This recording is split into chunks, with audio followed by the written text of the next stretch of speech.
მოგესალმებით ყველას, ისევ აქ ვართ ჩემს კულინარიულ შოუში. ხუმრობდი ადამიანების ჭამაზე, ამას ამჟამად არ ვაკეთებ, მაგრამ კარნივორ დიეტაზე ვარ.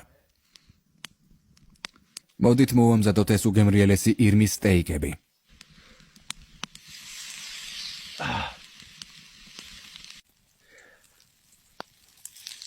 თუჯის ტაფაზე სტეიკის შეწვისას დარწმუნდით, რომ ტაფა კარგად გაცხელებულია. სტეიკის კარაქში ნიორთან და თიმთან ერთად მირთმევა გემოს აძლიერებს. როდესაც სტეიკს ამზადებთ მედიუმ რარზე, ნიშნულოვანია, რომ მომზადების შემდგომ დაასვენოთ. კიდევ ერთი დღე, კიდევ ერთი შესანიშნავი სტეიკი. რა კარგია.